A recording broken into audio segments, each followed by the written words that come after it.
Hi, I'm Jem Matthew Sadler. And I'm WIM Natasha Regan. Welcome to this video which features the Budapest Gambit.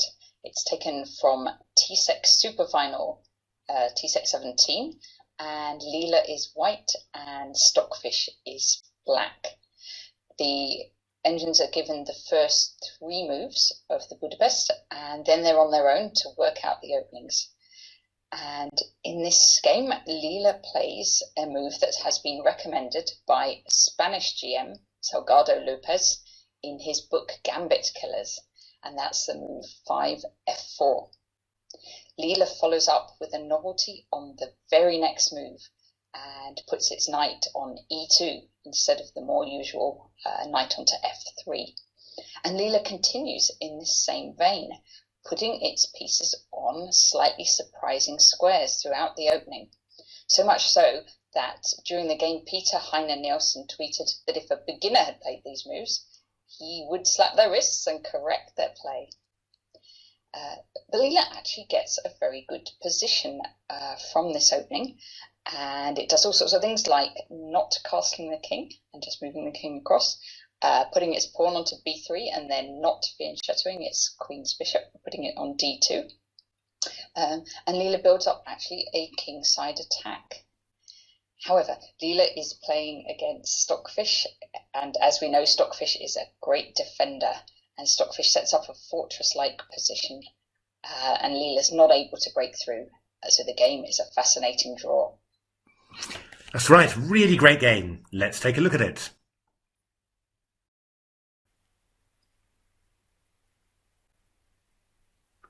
Okay, let's have a look at this game.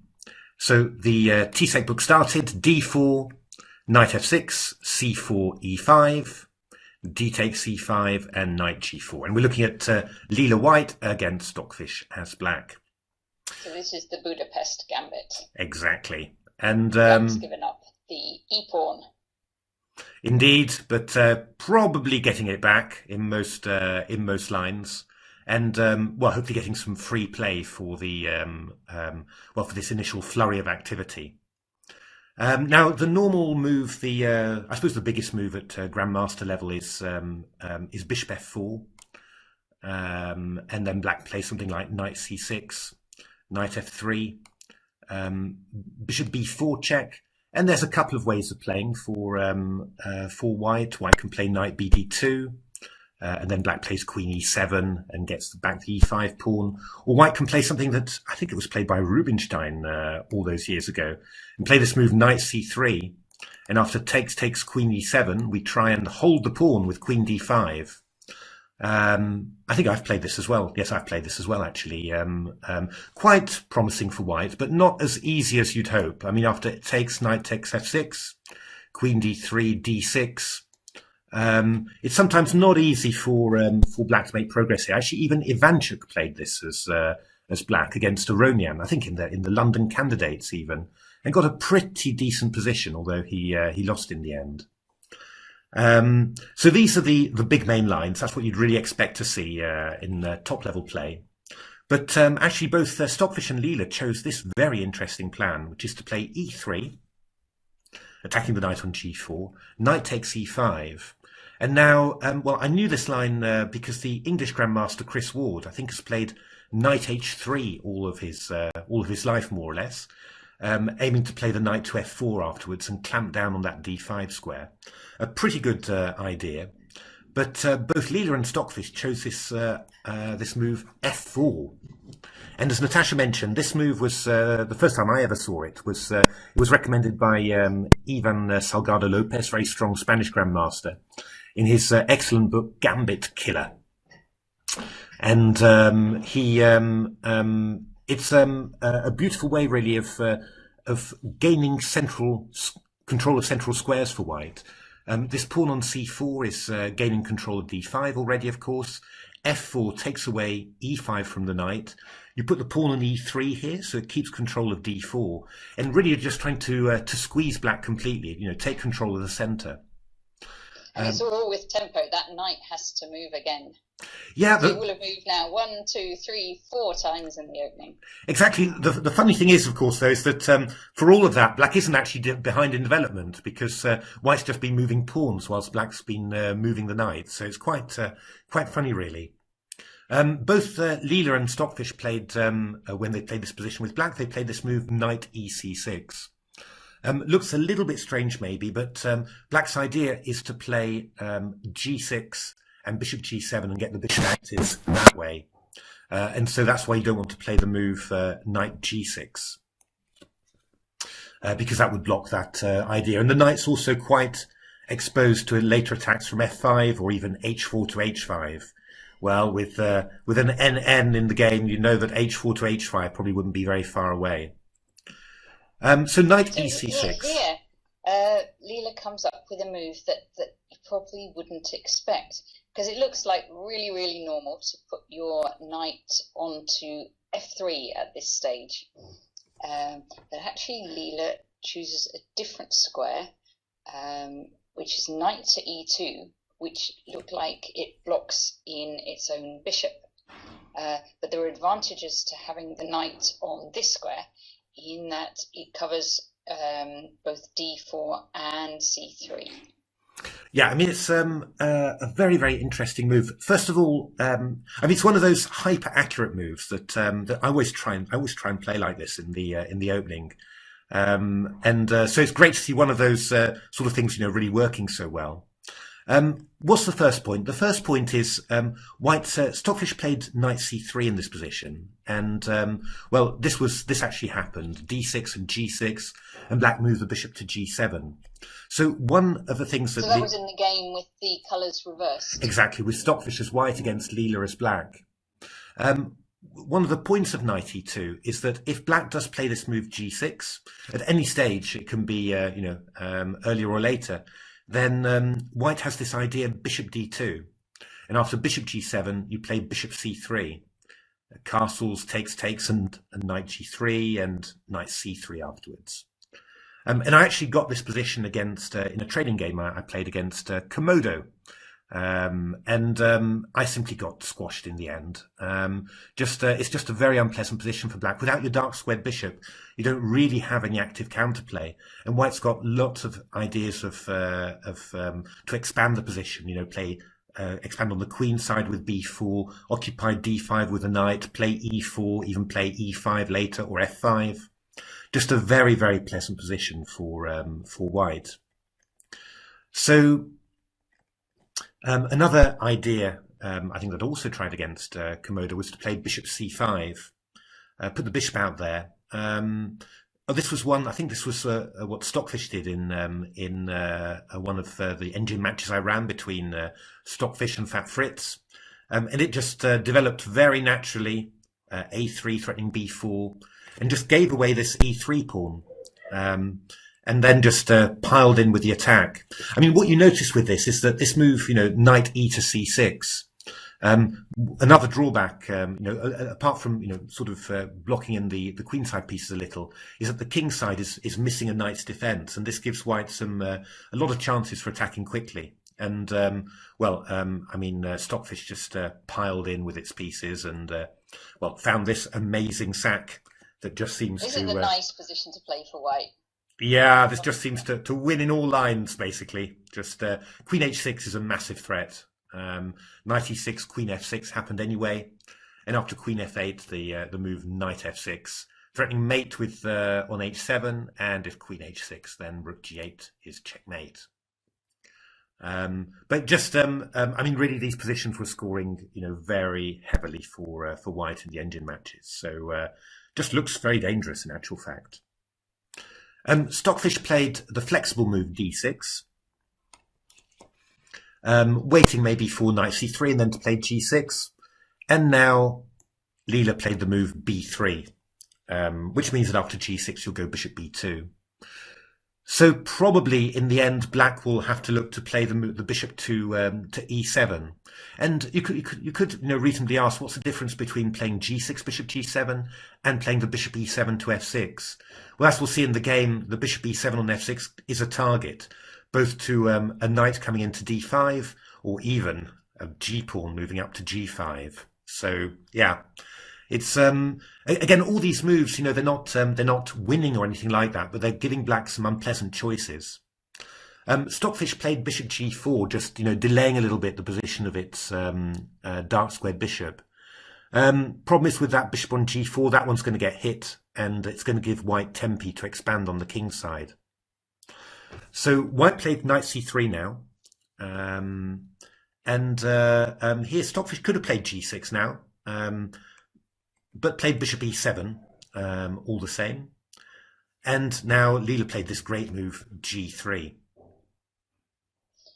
And it looks like black can put the bishop in on F3, which it can. It can. But it doesn't turn out to be terribly useful there. So white can just move the rook out the way. And then what's the bishop doing in there? Because white in the game anyway puts the king on F2 at some point. So that would then just force the bishop back out again.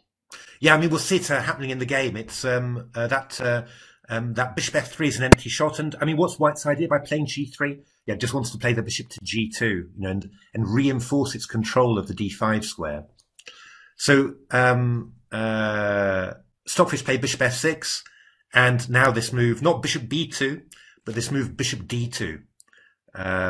Again, looks. And this is the one that prompted Peter Heine Nielsen's tweet. Exactly. I mean, it looks so strange, but it just works beautifully. The idea is actually that, well, first of all, the bishop is covering E3. Secondly, you do want to play the knight to D5 and just attack that bishop on F6, but not give black the opportunity to exchange off bishops. So you're just going to play rook C1 and knight D5 later. And yeah, black can play bishop F3 still.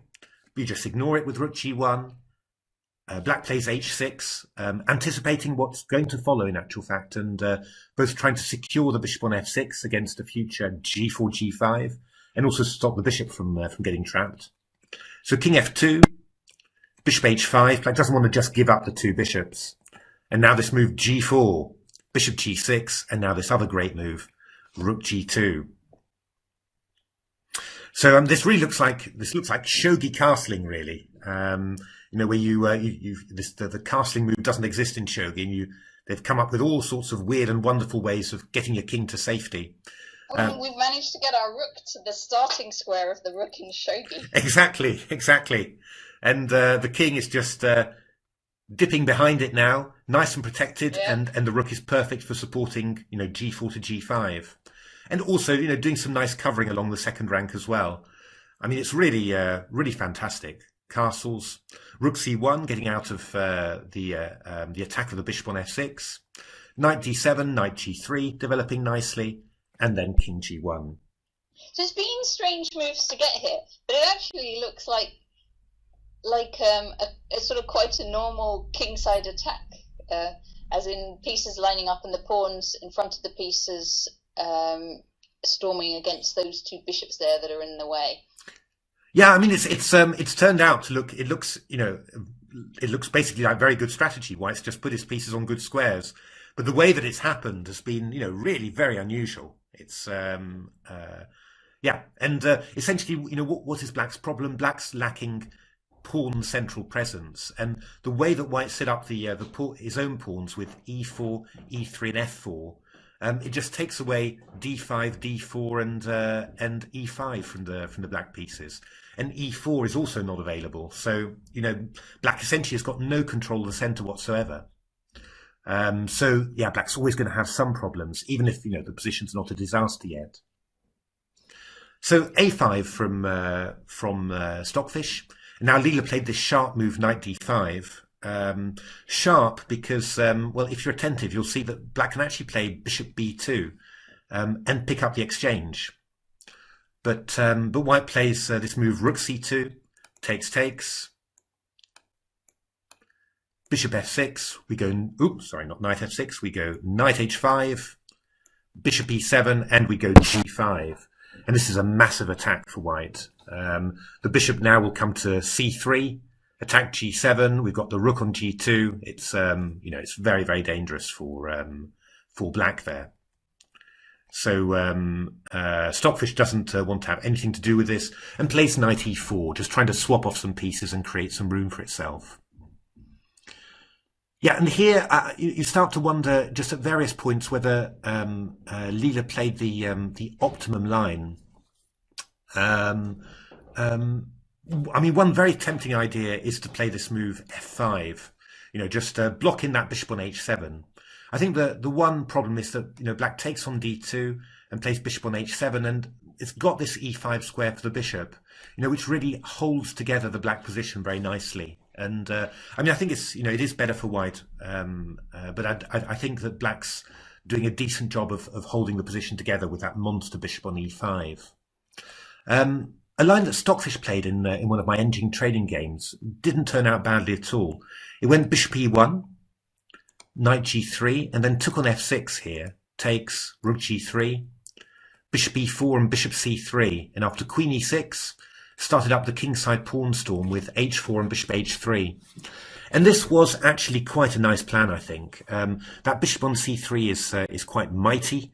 The bishop on e4 is, well, it's not really supported by anything else. Actually just seems to be almost blocking black's attack on the e3 pawn. And white can follow up with king h2, queen d2, maybe to b2, rook to g1, g5. A lot of possibilities there. It's certainly in the engine games it turned out very, very well.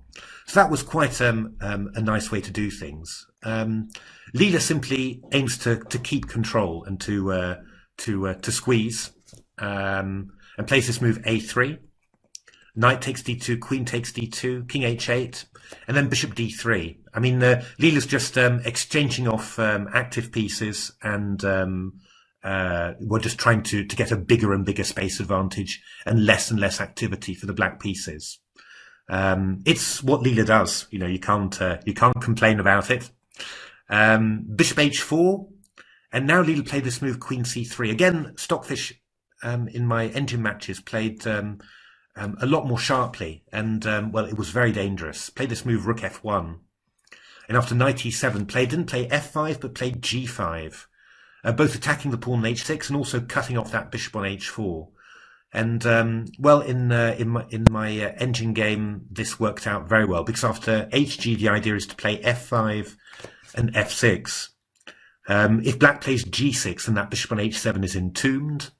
But if you play bishop d3, then this turned out to be very dangerous for black. You're playing h4, the king's got virtually no cover, and you've got queen and two rooks aiming at it. And well, certainly black didn't manage to defend against Stockfish in this position. So that again would have been interesting. Leela plays this move queen c3, and after knight e7 plays knight f5, and it's just aiming, you can see it, aiming for an opposite coloured bishop position. I mean, all the NNs love these opposite coloured bishop positions, where black's king has been opened slightly, and so it's vulnerable. Very clever plan, wouldn't have thought of it myself. But somehow Stockfish manages to absorb the pressure, but it's touch and go. So plays knight takes f5, g takes f5, and c6. So losing the bishop, but the knight on d5 is trapped. So f takes g6 and cd. And so we've got our opposite coloured bishops now. Indeed. And well, you'll see that this b1h7 diagonal is incredibly unpleasant for black, of course. The question is, what sort of piece configuration do you want? I think Leela, already was thinking about the position that we got in the game, and which looks incredibly promising, but maybe isn't the very best way of doing it. I mean, I did like the very simple g takes f7, which was played in some of my engine games. Bishop f6, queen d2, rook f7, bishop g6, and c takes d5, and well, white's got the long-term plan of playing bishop b1, queen d3, maybe not so long-term actually, could even be short-term, and getting into h7, and with the queens on and two rooks still in play, that does look very, very dangerous. I think Leela wanted. You have the feeling that Leela wanted everything here, because what Leela goes for is a plan where it's not the bishop that's landing on g6, it's the queen that's landing on g6, which is obviously going to be very, very dangerous. So fg and then queen e4. So there's only one defense for black, and that's queen e8, and then queen takes g6. And now, if black played this move, queen takes g6, we take back with a bishop. And we've actually got the very best version of this that we could, because the rook on f8 can't get to the e file, so this e3 pawn that can be a little bit vulnerable sometimes can't get attacked, and black's just going to aim for rook c2 to c7. Sorry, white's going to aim for rook c2 to c7, and black's just completely... White's got that bishop in there on g6, which is confining black's king to the back rank, so if you do get control of that c file, black has to be careful, just watch out for any sneaky back rank matrix. Exactly. I mean, I think this would probably be winning for white. It's just really strong. So you can understand why Leela went for it. But the variation that Leela played does give Stockfish the opportunity for something else, which is queen e3 check, king h1 takes, rook g1 takes and takes. And, at first sight, this position looks incredibly good for white. I mean, you're threatening queen h7 mate, so black's only got king g8. But the more you look at it, the more you realize that it's very hard for white to make progress here. I mean, I can put a bishop onto e6 and force the king back to h8.